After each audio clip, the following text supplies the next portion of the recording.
The Once and Future Present, Episode 30, Europe Goes to War.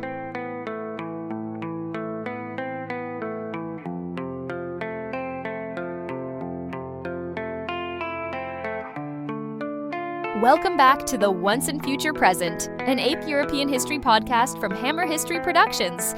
I'm your host, Casey Brooks, and today we're diving into one of the biggest turning points in world history, the outbreak of the First World War. With me, as always, are Dr. Morgan and Professor Theo. Dr. Morgan, how did Europe go from a relatively stable continent in 1914 to the catastrophe of global war? Thanks, Casey. The road to war was a long one, decades in the making. In the late 19th century, German Chancellor Otto von Bismarck carefully built a web of alliances to keep Europe balanced and to isolate France after its defeat in the Franco-Prussian War.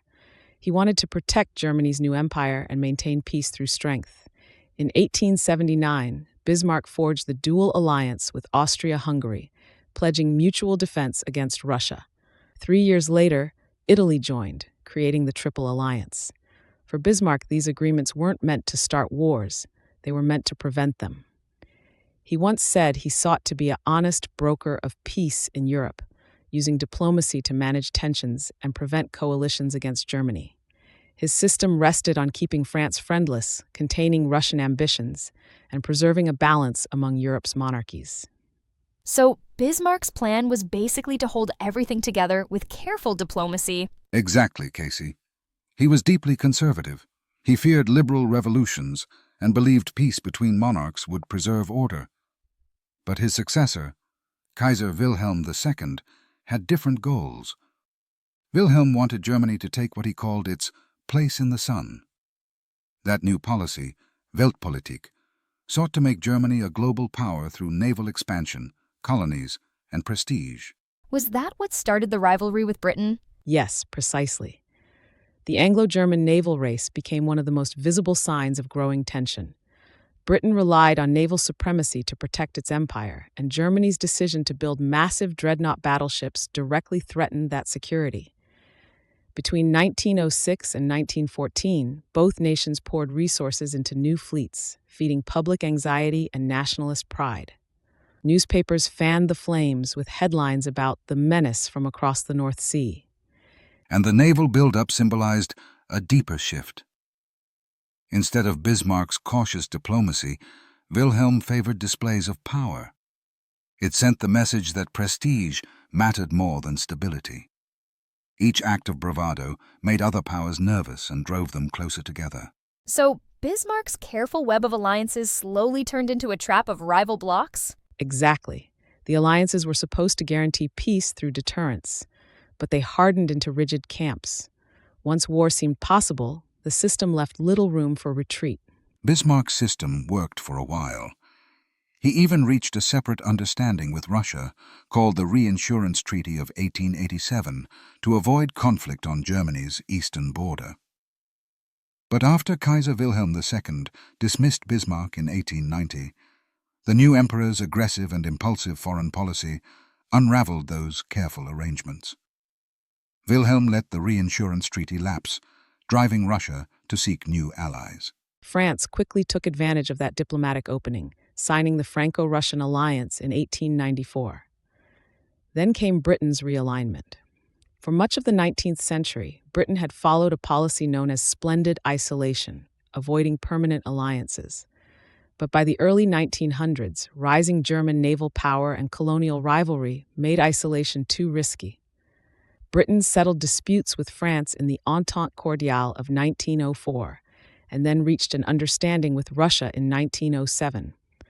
Together, these agreements formed the Triple Entente, a loose coalition countering the German-led Triple Alliance. So Europe ended up split into two armed camps? Exactly. The alliances were supposed to provide security, but they actually created a fragile balance where one spark could trigger a massive conflict. Every government feared being left behind if they didn't mobilize first. Each power had detailed war plans.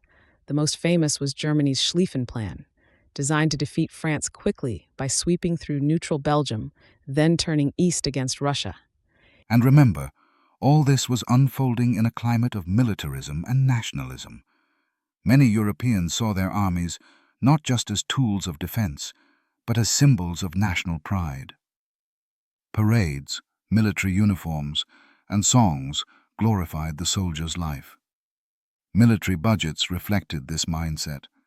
By 1914, European powers spent over $4 billion annually on their armies and navies.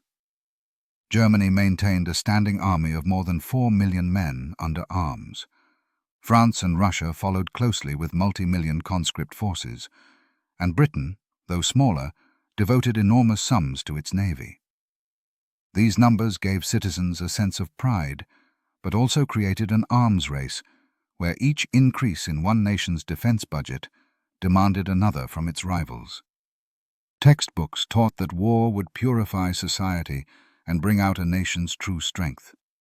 It was a dangerous illusion born from decades of peace. And imperialism must have added pressure too, right? Absolutely. The scramble for colonies had already put Europe on edge. Britain and France dominated much of Africa and Asia, but newer powers like Germany and Italy wanted their share. The Fashoda Crisis of 1898 nearly brought Britain and France to blows over control of the Nile, and the Moroccan crises of 1905 and 1911 exposed deep divisions between Germany and France. Germany's support for Moroccan independence was really a challenge to French influence, and each time Europe came dangerously close to war. Imperialism didn't just create rivalries, it also reinforced nationalism. Newspapers turned colonial disputes into patriotic crusades. When Germany demanded a place in the sun, it wasn't only about trade, it was about status. By 1914, the European powers had tied their prestige to global empires, making every crisis feel like a test of national honor. And all this was happening while nationalism was reshaping Europe itself? Exactly. Nationalism had unified Germany and Italy earlier in the century, but it was deeply destabilizing for multi-ethnic empires like Austria-Hungary and the Ottoman Empire. Slavic nationalism, in particular, was explosive. Serbia wanted to unite all South Slavs, while Austria-Hungary feared losing its southern provinces to that movement. In the Balkans, the so-called powder keg of Europe, a series of wars in 1912 and 1913 already hinted that something bigger was coming. By 1914, Europe was on edge. The great powers had built up massive armies. Germany's was the largest in continental Europe, and military timetables left little room for hesitation once mobilization began. The machinery of war was already set in motion long before the shooting started. In fact, industrialization itself played a huge role. Rail networks crisscrossed the continent, linking cities to frontiers with military precision. Mobilization timetables became so rigid that once trains began to move, governments felt powerless to stop them. Telegraph lines and industrial supply systems meant armies could gather faster than diplomats could negotiate. As Dr. Morgan might say, technology made the old style of slow diplomacy impossible. The pace of machines outstripped the pace of human decision-making. So, what finally set everything off? The spark came in June 1914, when Archduke Franz Ferdinand, heir to the Austro-Hungarian throne, was assassinated in Sarajevo, Bosnia, by Gavrilo Princip, a member of the Serbian nationalist group known as the Black Hand. Austria blamed Serbia, and with Germany's blank check of support, issued a harsh ultimatum. Yet in the days that followed, the tense month later called the July Crisis, European diplomats frantically tried to stop the escalation. British Foreign Minister Sir Edward Grey proposed an international conference. Russia and Austria exchanged telegrams through the so-called Willy-Nicky correspondence between their emperors. And some leaders still believed a limited Balkan war could be contained. But mobilization schedules and public pressure left little room for compromise. When Serbia's partial acceptance of Austria's demands wasn't enough, Austria declared war on July 28.